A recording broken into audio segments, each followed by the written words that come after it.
संघटक या फेसबुक पेजवर मी लाईव्ह येत आहे आणि आजचा जो विषय आहे तो विषय आहे बौद्ध लेणी आणि धम्म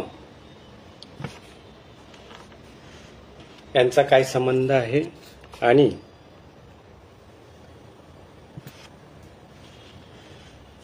लेणी संवर्धन का करायला पाहिजे हा आजचा विषय आहे। तर बंधूंनो, आपल्याला जसे माहित आहे की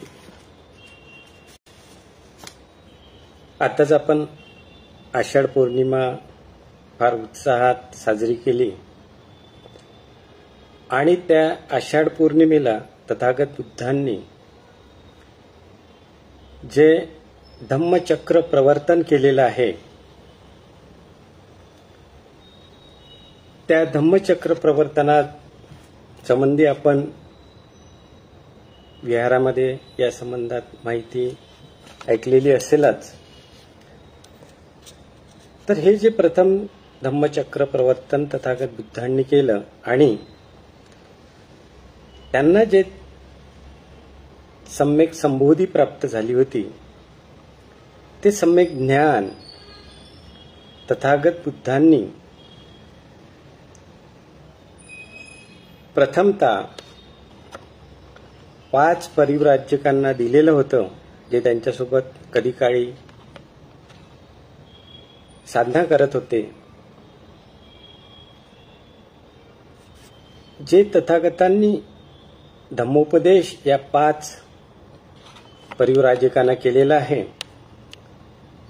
तिथूनच या धम्माचे चक्र गतिमान करण्यात आलेलं आणि त्यानंतर तथागताच्या महापरिनिर्वाणानंतर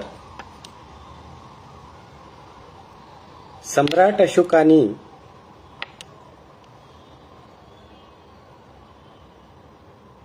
हेच धम्मचक्र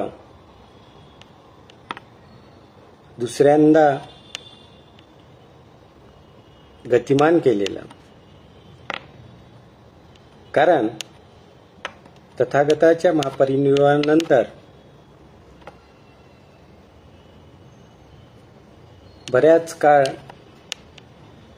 या धम्माची जी वाढ व्हायला पाहिजे ती कुठेतरी खुंटलेली होती, कमी झालेली होती। कारण बऱ्याचशा राज्यावरील जे नवीन राजे आलेले होते त्यांना ज्या प्रमाणात बौद्ध धर्माला राजाश्रय मिळाला पाहिजे होता तो कुठेतरी थोडा कमी झाला होता आणि म्हणूनच या धम्माची जी चळवळ आहे ती थोडी का होईना त्याचा वेग कमी झालेला होता। आणि जेव्हा सम्राट अशोकांनी कलिंग युद्धानंतर बौद्ध धम्माला अनुसरून हा बौद्ध धम्म चारही दिशेने कसा आपल्याला पसरविता येईल त्यानुसार त्यांनी आपलं पूर्ण राजकीय बळ या धम्माच्या प्रचार आणि प्रसारासाठी लावलेलं आहे। एवढंच काय, तर त्यांनी आपले 2 मुलं म्हणजे एक मुलगा आणि एक मुलगी, मुलगा महेंद्र आणि मुलगी संगमित्रा यांना बौद्ध धम्माच्या प्रचारासाठी श्रीलंकेला पाठवले, आपल्याला माहितच आहे। तर सम्राट अशोकाने त्यावेळेस ठिकठिकाणी बौद्ध स्तूपाची उभारणी केलेली होती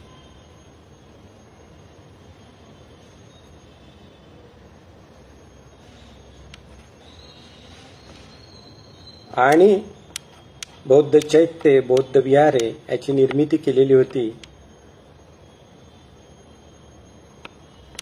बुद्धिस्ट केव्हची निर्माण झालेल्या होत्या आणि हे जे मोठे मोठे स्तूप आहे यापैकी बरीचशी स्तूप ही महाराष्ट्रात आहे। त्यापैकीच एक कान्हेरी बुद्ध लेणी जे बोरिवलीला आहे, संजय गांधी नॅशनल पार्कमध्ये आपल्याला एंट्री केली तर आपल्याला त्या लेणीवर जाण्याचा मार्ग मिळतो. दुसरी मोठी लेणी ही पुण्याच्या जवळ भाजे येथे आहे आणि भाजेच्याच अपोजिट साईडला एक 4 ते 5 किलोमीटरच्या अंतरावर कार्ला ही बुद्ध लेणी आहे. आणि ह्या तिन्ही लेणी त्यावेळेस एक बौद्ध विद्यापीठ असल्यासारखे काम करत होते. तिथून धम्माची चळवळ चालायची. ते बराचसा अर्थप्राप्त भिक्खू वर्ग तिथे वास्तव्याला असायचं. त्याच कामशेतवरून एक 5-10 किलोमीटर आपण गेला तर बेडसे या गावी बेडसे बुद्ध लेणी आहे.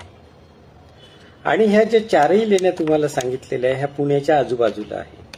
एक लेणी मुंबईला आहे.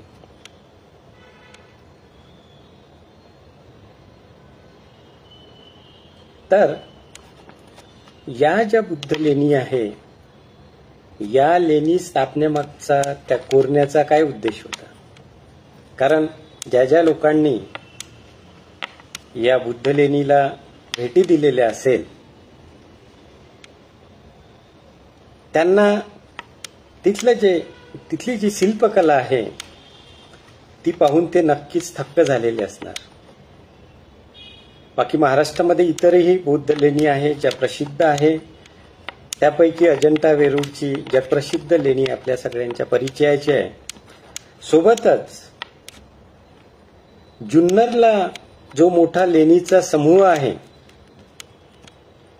त्या लेणी समूहातील लेणीमधील जी कलाकृती आहे, जे शिल्पकला आहे, जे तिथे वेगवेगळे शिलालेख आपल्याला मिळतात धम्मलिपीमध्ये, त्या शिलालेखामधून आपल्याला या धम्माला प्राप्त झालेलं वैभव काय होतं त्या काळामध्ये ते कळते.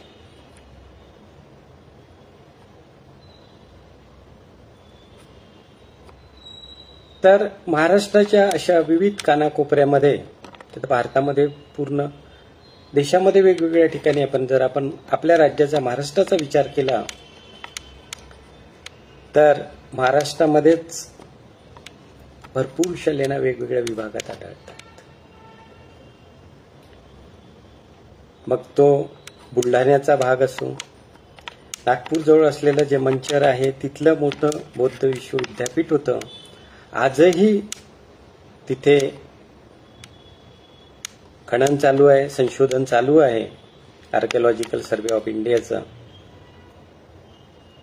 आणि त्या रामटेकच्या परिसरामध्ये जर आपण फिरलो तर आपल्याला अशी माहिती मिळते की ते काही गावांच्या अंगणामध्ये सुद्धा त्या स्तूपाचे विटाचे अवशेष आजही दिसतात.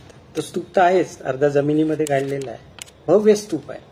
जसा नाला सुपाऱ्याला भव्य स्तूप आहे त्याच प्रकारचा स्तूप तिथे पण आहे. भोनचा स्तूप जो पाण्याखाली गेलेला आहे म्हणतात. पवनीची बौद्ध लेणी, तर ह्या सगळ्या प्रसिद्ध लेणी आहे. आणि आपण त्या बौद्ध लेणींवर जात येत नसल्यामुळे त्या लेणीवर इतर लोकांची वर्दळ वाढली. इतर असामाजिक तत्वांनी त्या लेणीला विकृत करून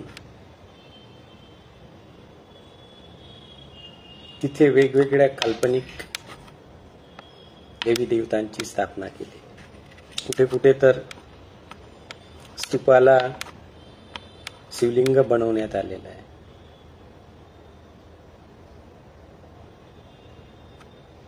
कुठे कुठे इतर देवी देवतांच्या मूर्त्या जिथे भिक्षू संघ वास्तव्य करायचा, ज्या त्यांच्या शून्यागार ज्याला म्हणतो आपण, जिथे त्यांचं ध्यान भावनेसाठी एक ज्या रूम तयार केलेल्या होत्या, तिथे काही ठिकाणी हा विकृत प्रकार घडून त्या लेण्यांची जे पावित्र्य आहे ते कुठेतरी कमी करण्याचा, नष्ट करण्याचा प्रयत्न येथील काही समाज तत्वाकडून झालेला आहे आणि तो आजही आपल्याला दिसतो आहे. तर आपण पहिला मुद्दा हा घेऊ की या लेनिनचा, या बौद्ध लेनिनचा आणि बौद्ध धम्माचा काय संबंध आहे.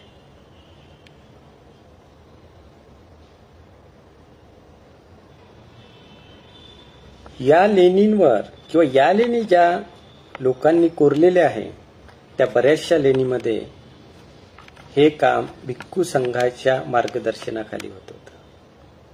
खूप ठिकाणी तर भिक्षूंनी सुद्धा ते काम केलेलं आहे. आणि या लेण्यांचं जे बांधकाम आहे ते असं नाही की जसं एका रात्रीत कोणी आलीने ते लेणी बांधून गेले. हा अपप्रचार आहे, हा खोटा प्रचार आहे. कारण या दगडावर कोरीव नक्षीकाम करणं किंवा त्यामध्ये त्या खडकामध्ये, त्या कातळामध्ये एक 2 मजली सारखं स्ट्रक्चर, 2 मजली इमारतीप्रमाणे स्ट्रक्चर सिमेट्रिकल फॉर्म मध्ये, सिमेट्रिकल फॉर्म मध्ये जे आपल्याला बघायला दिसते, तर तेव्हा आपल्याला आज जे इंजिनिअरिंग दिसते, आर्किटेक्चर दिसते, ते कुठेतरी तोकडं वाटते, कुठेतरी कमी दिसते त्याच्यासमोर. कारण आपण जर त्या शिल्पस्थापत्याचा अभ्यास केला तर जी भाजेलेणी आहे त्या भाजेलेणीमध्ये, चैत्यगृहामध्ये जो स्तूप आहे त्या स्तूपाच्या वर जे छेद आहे त्या छेतावर अजूनही ज्या लाकडी पट्ट्यांनी ते जो रूफ, ज्याला छेद म्हणतो आपण, ते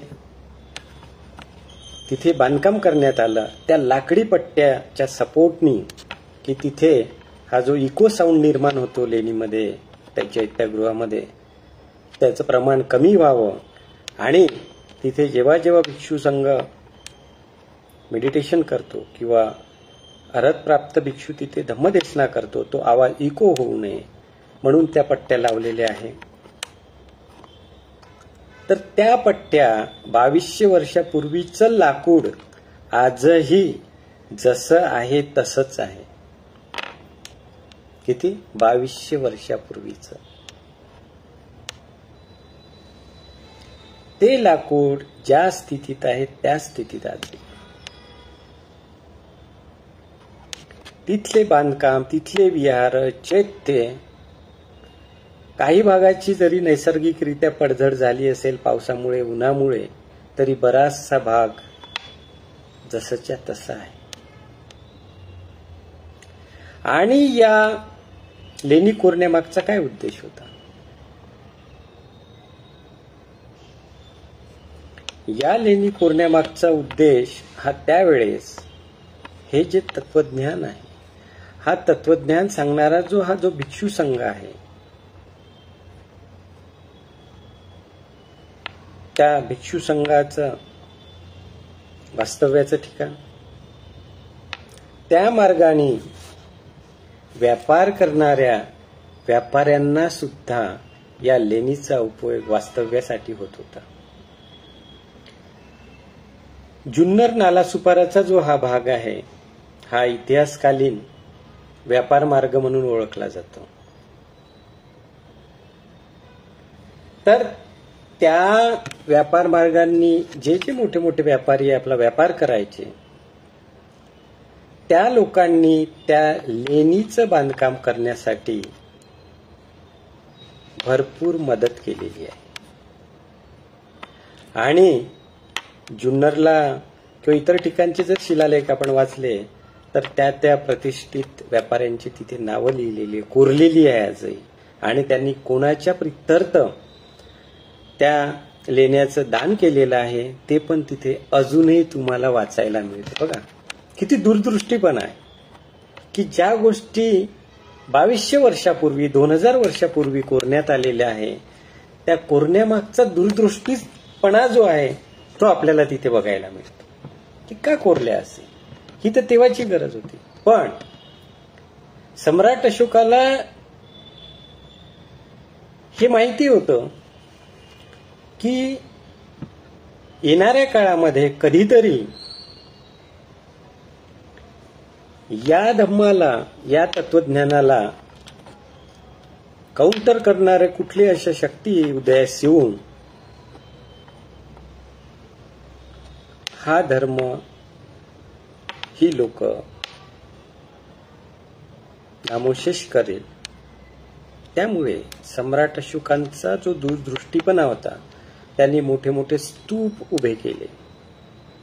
त्या स्तूपावर धम्मलिपीमध्ये त्यांनी मोठे मोठे शिलालेख लिहून ठेवले की जे शिलालेख वाचल्यामुळे आज आपल्याला हा ऐतिहासिक सुंदर वारसा याच्याविषयीची जी माहिती आहे ती माहिती आपल्याला मिळते.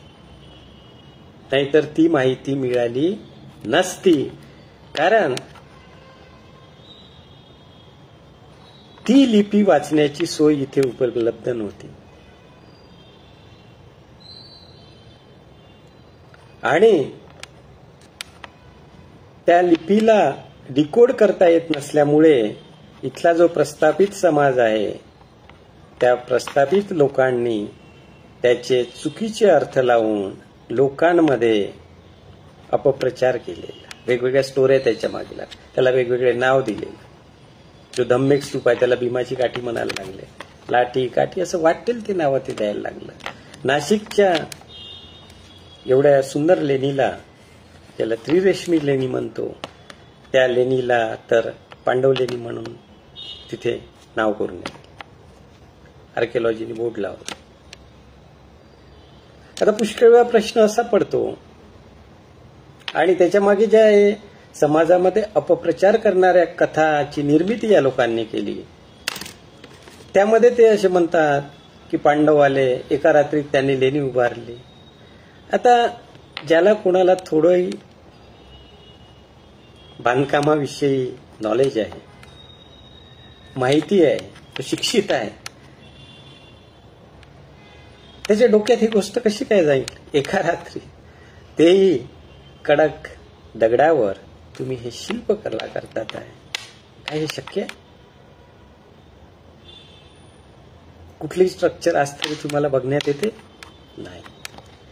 तर ह्या चुकीचे जे कथानक आहे हे समाजामध्ये मोठ्या प्रमाणात पसरविण्यात आलं. तिथे वेगवेगळ्या काल्पनिक देवी देवता ठेवून त्या लेणीचं महत्व कमी करण्याचा प्रयत्न करण्यात आला.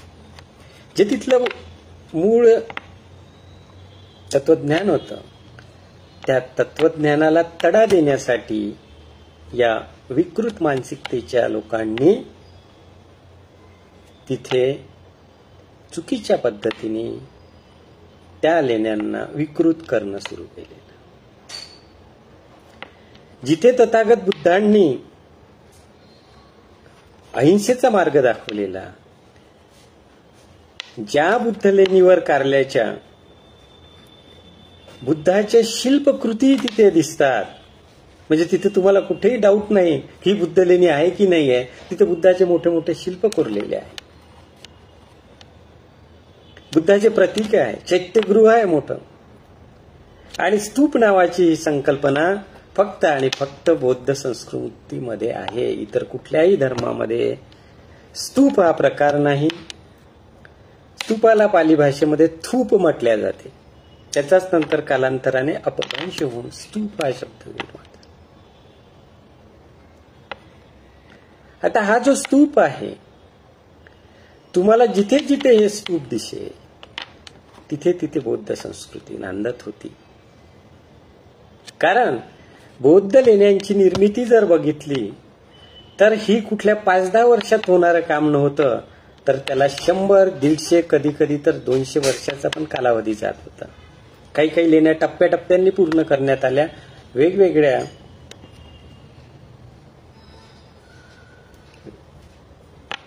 लोकांकडे. आता या लेणी बांधकाम करण्यासाठी त्यावेळेस पैसा कोणी दिला असेल? तिथे राबणारा जो वर्ग होता, मजूर वर्ग म्हणा, इंजिनियर वर्ग म्हणा, यांचं पालन पोषण कोणी केलं असेल? तिथं असणाऱ्या भिक्षू संघाला जेवण कोण देत असेल? मग तिथे जर हा धम्म नसता आजूबाजूच्या लोकांमध्ये, तर ते बांधकाम शक्य होतं का? आपण थोडा प्रश्न पडला पाहिजे की आज ज्या प्रमाणात बुद्धाला विरोध केला जाते, आता अशा विरोधाभासामध्ये तुम्ही एवढं सुंदर आर्किटेक्ट असलेली लेणी, ज्याचा बांधकाम होण्याचा जो पिरियड आहे तो 100 ते 200 वर्षापर्यंत त्या लेणीचं बांधकाम झालेलं आहे, तेवढ्या वर्ष कोण पोचणारा, कोणी दान दिलेलं होतं? मग आजूबाजूच्या लोक बुद्ध धर्मीय असेल की नसेल, कारण ते जर दुसरे धर्मीय असेल तर त्यांनी नक्कीच मदत एवढ्या मोठ्या प्रमाणात केली नसती, भिक्षू संघाला एवढं सहाय्य केलं नसतं, त्यांच्या जेवणाची राहण्याची सोय केली नसती.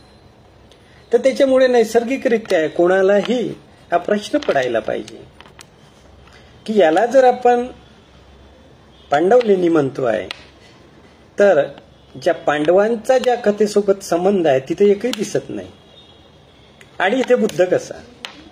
ज्या नाशिकच्या लेणीला तुम्ही पांडव लेणी म्हणून तिथे बोर्ड लावता, आर्किओलॉजिकल सर्व्हे ऑफ इंडियाच्या जो वैज्ञानिक वर्ग आहे यांना पण कळायला पाहिजे, किंवा त्या पांडव याचा जो अर्थ आहे हा वेगळा असायला पाहिजे. याचा अर्थ असा आहे की ती जर पांडवांनी लेणी बांधली असेल तर त्यांनी जर तिथे बुद्धाची मूर्ती कोरली असेल, बुद्धाचं शिल्प तिथे आढळत असेल, म्हणजे आपल्याला असं त्याच्यामधनं निष्कर्ष काढता येते की पांडव हे बौद्ध धर्मीय होते. आयदर ऑर, एकतर ते बौद्ध धर्मीय असेल किंवा पांडवांनी त्या लेणीची निर्मिती केली नसेल, हे कोणीतरी तिथे ते त्यांचं नाव लावलेलं, त्या कथा तशा निर्माण केलेल्या, हे दोनच तिथे पॉसिबिलिटी आहे. तिसरी कुठलाही पॉसिबिलिटी तिथे आपल्याला दिसत नाही. मग कोणीतरी त्या विचाराचा व्यक्ती तिथे दुसऱ्या विचाराची लेणी कशी काय उभी करेल? बुद्धाचं शिल्प कसं काय कोरेल तिथे? हा एक सामान्य बुद्धीला पडलेला मोठा प्रश्न आहे, आणि या प्रश्नाचं उत्तर ते मोठे मोठे ज्ञानी पण इतर लोक देऊ शकत नाही.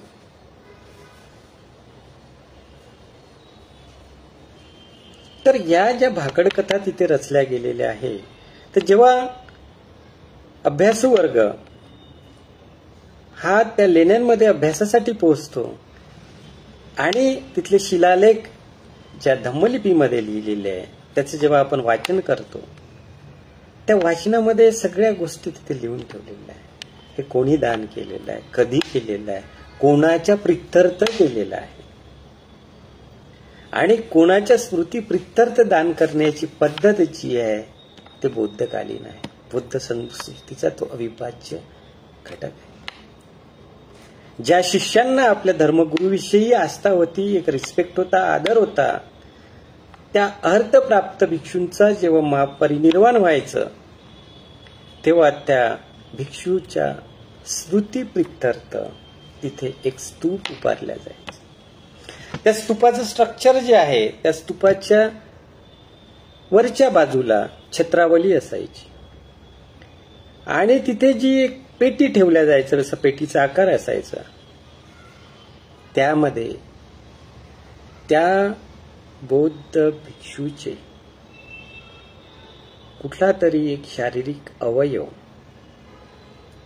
त्यांची स्मृती जपावी म्हणून त्यामध्ये ठेवल्या जात होता, आणि त्याच्यावर एक छत्र पण उभारल्या जात होता. आजही ते छत्र तुमच्या बेडशे लेणीच्या स्तूपावर दिसते, जशीच्या तशी आहे. हा इतिहास जोपर्यंत स्वतःला बौद्ध म्हणून घेणारा वर्ग हा जोपर्यंत ह्या वैभवशाली इतिहास जो बुद्धांचा आहे तो वाचणार नाही, तो अभ्यासणार नाही, तर कोणीतरी दुसरी लोक येऊन त्यावर अतिक्रमण केल्याशिवाय राहणार नाही. हे साहजिक आहे, त्याचा दोष नाहीये. तो दोष हा तुमचा आमचा आहे की जे स्वतःला त्या वैभवशाली परंपरेचे पाईक मानतात त्या लोकांचं काम आहे की त्या कलाकृतींचं, त्या बौद्ध लेण्यांचं, त्या तत्वज्ञानाचं जपवणूक करण्याची जबाबदारी या बुद्धिजीवी वर्गावर येऊन पडते. पण आम्ही त्या लेणीकडे जायलाच तयार नाही, कारण आमची श्रद्धा नाहीये. ज्या लोकांची श्रद्धा होती त्यांनी त्या लेण्या उभ्या केलेल्या की काही पिढ्यानंतर आमच्या अशा पिढ्या येतील आणि हा जो आम्ही ऐतिहासिक दस्तावेज इथे ठेवतो आहे, कोरून ठेवलेला आहे, ते कुठल्या कागदावर नाही की ते नाश पावणार. 2200 वर्षांचा शिलालेख आजही तुम्हाला वाचता येतो आणि त्याला कोणीही आव्हान देऊ शकत नाही. हे असं नाही, असं आहे, कारण there is a historical evidences available in the form of that script. कुठलाही आर्किओलॉजिस्ट ह्या गोष्टी डिनाय करू शकत नाही. म्हणजे इथे कुठल्या तरी भावना आहे, इमोशन्स आहे नाही. इथे आहे बाप दाखव नाही तर श्राद्ध कर, अशी जी एक म्हण आहे मराठीमध्ये, त्याप्रमाणे तू पुरावा दाखव नाही तर सिद्ध कर. तर आमच्याकडे असे भरभरून पुरावे आहे की जे आर्किओलॉजिकल सर्वे ऑफ इंडियालाही मान्य करावं लागते आणि तिथे लिहावं लागते की हे बुद्धांची लेणी आहे, बौद्ध लेणी आहे. तुम्ही कानेरी लेणीवर गेलात तर येसांनी तिथे प्रथमदर्शी बोर्ड लिहावं लागते त्यांना. हे कुठल्या राजांनी बांधले, कुठल्या राजाच्या कालावधीत झाले. बऱ्याचशा महाराष्ट्रातील लेण्या ह्या सातवाहन काळातील आहे. सातवाहन राजे हे बुद्ध धर्मीय होते.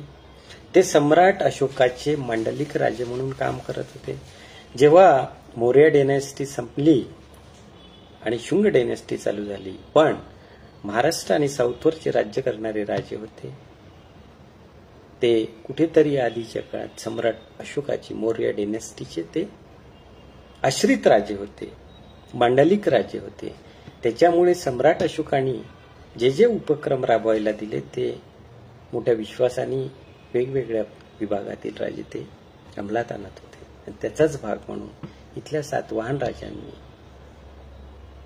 या वेगवेगळ्या मोठ्या मोठ्या लेण्या कोरून ठेवलेल्या त्यांच्या राजाश्रयमध्ये. कारण कुठली गोष्ट करायची आहे म्हणजे त्या राज्यामध्ये त्या राजाचा जोपर्यंत होकार नसणार आहे, त्याचा राजाश्रय नसणार नाही, तोपर्यंत तुम्ही कुठलीही गोष्ट करू शकत नाही. की जसं आजच्या शासनाला जर नाही वाटलं की ही गोष्ट नाही व्हायला पाहिजे तर ते नाही होऊ देणार.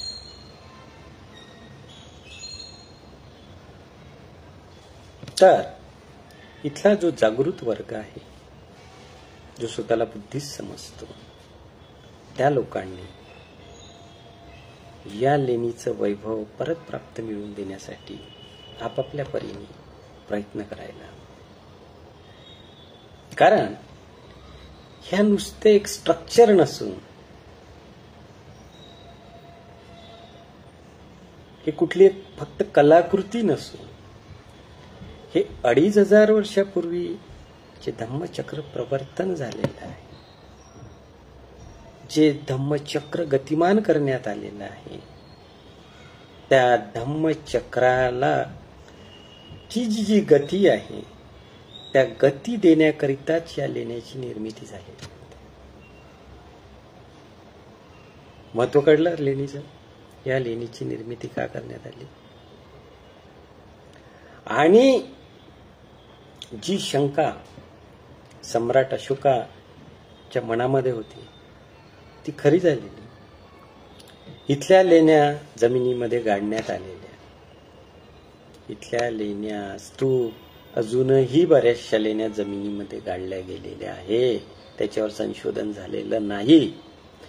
बऱ्याचशा लेण्या पाण्याखाली डुबवण्यात आल्या, पाणवठ्याखाली गेलेल्या.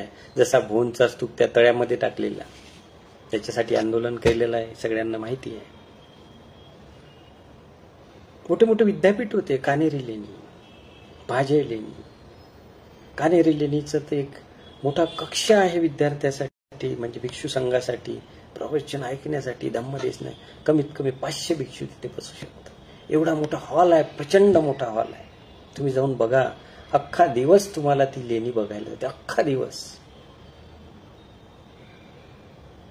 एवढी मोठी लेणी आहे. ते पूर्वीचे बौद्ध विद्यापीठ होते. या लेण्यामधून वेगवेगळं तत्वज्ञान शिकवल्या जातात. इंजिनिअरिंग, मेडिकल, शल्य चिकित्सा त्या काळात होत होती. जे नागपूरची रामटेक जवळची जो स्तूप आहे नागार्जुन, आणि तुम्हाला माहिती आहे नागार्जुन एक शल्य विशारद होते.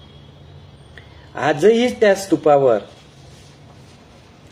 ते जे आयुर्वेदिक औषधी बनवायचे आजूबाजूच्या लोकांना द्यायला किंवा भिक्षूंना द्यायला, त्याचा अजूनही तिथे तो दगडामध्ये जे आला आपण काय म्हणतो, ते जे आपण औषध बनवतो, ते एवढा मोठा दगड तिथे अजूनही आहे की ज्याचा उपयोग तो औषध निर्मितीसाठी केला जातो. त्या वेगवेगळ्या वनस्पतीपासून त्या औषधी बनवल्या जातात. तर हे जे महत्व आहे, हा जर इतिहास आपल्याला माहित नसेल तर आपल्याला आपल्या संस्कृतीविषयी, या वैभवशाली संस्कृतीविषयी आपल्याला जो एक गौरवशाली त्या इतिहासाबद्दल आपल्या मनामध्ये भावना निर्माण व्हायला पाहिजे, जो आपलेपणा निर्माण व्हायला पाहिजे, तो तिथे गेल्याशिवाय होणार नाही. कारण तुम्ही जर फक्त एक पिकनिक म्हणून जाऊन तुम्ही परत येत असाल तर ते लेणी एक पिकनिक स्पॉट म्हणूनच तुमच्या डोक्यात राहील. पण तिथे कधी काळी अरहंत प्राप्त भिक्षू तिथे वास्तव्याला होते. या धम्मचक्राला गतिमान करणारा संघ तिथे वास्तव्यास होता. आजही त्या लेण्यांमध्ये जेव्हा आपण ध्यान भावना करतो, मेडिटेशनला बसतो, तर त्या पवित्र भिक्षूंचे तिथे जे वास्तव्य होते, त्या वास्तव्यामधले जे तिथे ज्याला वाइब्स म्हणतात, जे तरंग आहे, ते तुम्हाला आपल्याला 2 मिनिटांमध्ये अनुभवायला मिळते तिथे जर आपण मेडिटेशन केलं. एवढी शांतता आणि पवित्रता त्या लेणीवर आहे. प्रश्न पडतो की भिक्षू संघ तिथे का राहत नाही? कारण ही जी कमिटमेंट आहे, ही जी दृढता आहे, ही जी श्रद्धा आहे, ही जी त्या पिढ्यांमध्ये होती, ते आजच्या बुद्धांमध्ये ती श्रद्धा कुठेतरी फार कमी झालेली दिसते, फार कमी झालेली असते, बिलो द ऍक्सेप्टेड लेवल. आणि ही श्रद्धा कमी झाल्यामुळे तुम्ही बुद्धाकडे ज्या प्रमाणात बुद्ध तत्वज्ञान अंगीकारायला पाहिजे होतं, आचरणात आणायला पाहिजे होते, जो धम्म तथागतांनी सांगितलेला आहे, तो धम्म आम्ही आत्मसात किंवा आचरणात आणलेला मोठ्या प्रमाणात दिसत नाही, जी बाबासाहेबाला अपेक्षा होती. बाबासाहेबांनी 1954च्या भाषणामध्ये, 1955च्या भाषणामध्ये, इव्हन 1956च्या 20 नोव्हेंबर किंवा 25 नोव्हेंबरचं जे शेवटचं भाषण त्यांचं होतं, की जे बाबासाहेबांचं महापरिनिर्वाणाआधी जे शेवटचं भाषण होतं, ते 25 नोव्हेंबर 1956ला जिथे पहिलं धम्मचक्र प्रवर्तित करण्यात आलेलं होतं, त्याच जागेवर सारनाथला सम्राट अशोक आणि धम्मेक स्तूपाची निर्मिती केलेली आहे. आणि त्याच धम्मेक स्तूपाजवळ बाबासाहेबांनी आपल्या जीवनातलं शेवटचं भाषण दिले, धम्मदेशना दिलेली. बाबासाहेबांची प्रकृती साथ देत नव्हती, तरी पण ते म्हणाले की तुमच्या उपस्थित लोकांचा उत्साह बघून आणि तुम्ही माझ्याविषयी जी ही कृतज्ञता दाखवता, म्हणून मला बोलल्याविनाही राहत नाही आणि हे माझं कर्तव्य आहे की मी तुम्हाला 4 शब्द सांगायला पाहिजे. त्या भाषणामध्ये तथागत परमपूज्य डॉक्टर बाबासाहेब आंबेडकरांनी या बुद्ध धर्माची सखोल चर्चा केली. आपल्याकडे वेळ असेल तर कदाचित ते भाषण वाचण्याचा प्रयत्न करा.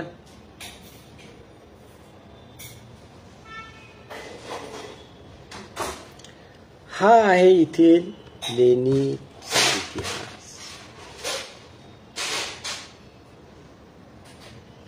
ज्या ज्या लेणी आज तुम्हाला दिसतात आहे त्या लेणीचं संवर्धन करणं हे प्रत्येक बुद्धांची जबाबदारी. मी म्हणतो प्रत्येक बुद्धांची नाही तर प्रत्येक भारतीयांची जबाबदारी. कारण ती कोण्या धर्माच्या लेणी नसून ते एक माणुसकीचं तत्वज्ञान सांगणारं शिल्प. हा धम्म काय? हा धर्म नाही, हा धम्म आहे. तुम्हाला माणुसकीची शिकवण देतो. हा तुम्हाला दुःखमुक्तीचा मार्ग दाखवतो. मेल्यानंतर नाही, मरण्याच्या आधी. जिवंत असताना तुम्ही कसं जगायला, कसं राहायला हवं हे सांगणारं हे तत्वज्ञान आहे.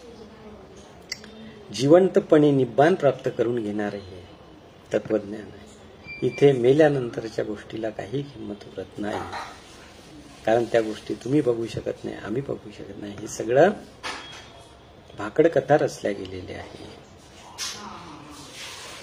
तथागतांनी काय सांगितलं? जे आज दिसते ते वर्तमान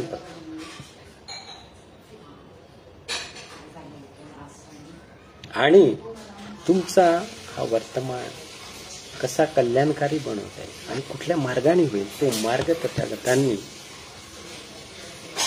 आपल्याला या धर्मामध्ये सांगितलं. तथागताचं जेव्हा महापरिनिर्वाण झालं त्याच्या आधी जेव्हा त्यांचे शिष्य आनंद हे विचारतात, रडतात, तथागताला म्हणतात की तथागता, तुमच्या जाण्याने, तुम्ही गेल्यानंतर हा एवढा मोठा वारसा कोण सांभाळेल? तुम्ही कोणाची तरी नेमणूक करा. असं कोण म्हणतात? त्यांचे प्रिय शिष्य म्हणतात. या प्रश्नामुळे तथागत फार विचलित झालेले आहे आणि ते आनंदाला समजावतात की आनंद, सावलीप्रमाणे तू माझ्यासोबत राहतोय. अशी कुठली गोष्ट आजपर्यंत आहे की मी तुला सांगितली? कुठलं असं तत्वज्ञान मी माझ्याजवळ राखून ठेवलं जे तुला किंवा भिक्षू संघाला सांगितलेलं नाही? मग तथागत जेव्हा हे विचारतात आनंदाला, त्याचं उत्तर नसतं. तशी कुठलीही गोष्ट ही राखून ठेवण्यात आलेली नव्हती. सगळ्या गोष्टीचं उकल हे तथागतांनी आपल्या संघासमोर केलेलं होतं. वेळोवेळी वेगवेगळे सुत्त आपण आज जे अभ्यास करतात ते तथागतांनी ज्या ज्या वेळी जिथे जिथे हे धम्मप्रवचन दिलेलं आहे ते सगळ्या गोष्टी त्यांनी वेगवेगळ्या प्रवचनात सांगितलेल्या आहेत. तर हे जे तत्वज्ञान आहे, तर तथागत आनंदाला उत्तर देतात की आनंदा, माझ्या पश्चात हे तत्वज्ञान, हा जो धम्मच आहे हे तुमचं नेतृत्व करेल. कोणीही इंडिव्हिज्युअल नाही, तर हे तत्वज्ञान, हा धम्म तुमचं रक्षण करेल, नेतृत्व करेल आणि हे परस्पर. आजही तो धम्म, त्या धम्माची शुद्ध विचारधारा आजही आमच्याकडे उपलब्ध करून देणारा आमचा विद्वान बाप, की ज्याने त्यांच्या महापरिनिर्वाणाच्या आधी प्रकृती साथ देत नसताना आपल्याला बुद्ध आणि धम्म अभ्यास पूर्ण लिहून ठेवलेला आहे की जिथे तुमच्या डोक्यामध्ये कुठे किंतु वंतु परंतु येत नाही. आम्ही ते तत्वज्ञान ऍक्सेप्ट करायला आमच्याजवळ वेळ नाही. आज थोडीफार जी जागृती झालेली आहे प्रत्येक विहारामध्ये वर्षवासानिमित्त ठिकठिकाणी धम्मदेशनेचे कार्यक्रम आयोजित केलेले जाते. हे फार छान एक गोष्ट घडत आहे. हळूहळू कुठेतरी जागरूकता निर्माण होत आहे. लोकांच्या आशा पल्लवित होत आहे. तर यामध्ये जास्तीत जास्त लोकांनी सहभागी होऊन या धम्माचं प्राशन करून हा धम्म आचरणात आणून या धम्माचा, या तत्वज्ञानाचा जास्तीत जास्त प्रचार आणि प्रसार करावा. आणि आपली प्रचार प्रसाराची जी केंद्रे आहेत त्यापैकी एक आपली बुद्ध लेणी पण या प्रचार आणि प्रसाराचा एक भाग आहे. कारण ते स्ट्रक्चर तुम्हाला खुणावत असतो की या शिल्पासोबत बोला, हे नुसता खडक दगड नसून हा बोलणारा एक कलाकृती. इथे धम्मलिपीमध्ये त्यावेळेचे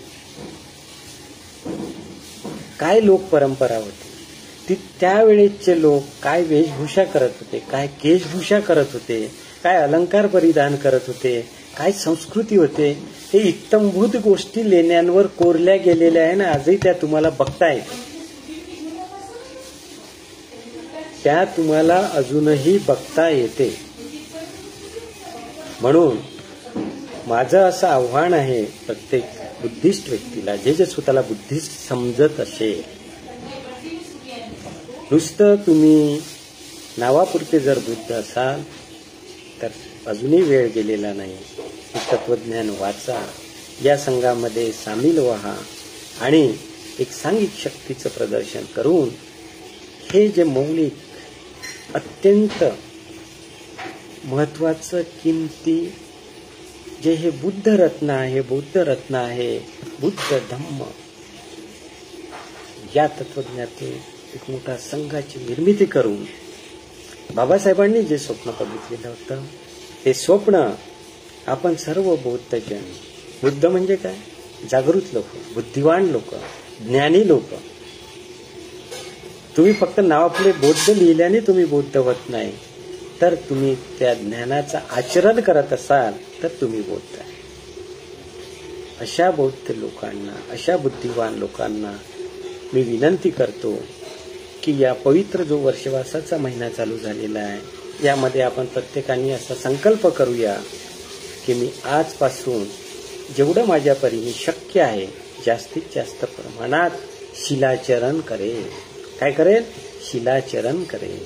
कारण बौद्ध व्यक्तीच्या जीवनामध्ये सगळ्यात महत्वाची जर कोणती गोष्ट असेल तर ती आहे शिलाचरण, शिलाचं आचरण. की ज्या शिलाचरणामुळे तुमच्यामध्ये प्रज्ञा, करुणा आणि समता प्रस्थापित करायला उत्तेजना मिळते, तुमच्या बुद्धीला बळ मिळते. म्हणून सर्व बुद्धिवादी बौद्धजनांनी आपण या धम्ममार्गावर आरूढ होऊन हा धम्मरथ कसा आपल्याला पुढे घेऊन जाता येते याविषयी विचार करून आपण आपलं आचरण त्या पद्धतीने करावे, एवढीच विनंती करून इथे थांबतो. जय भीम, नमो बुद्धाय.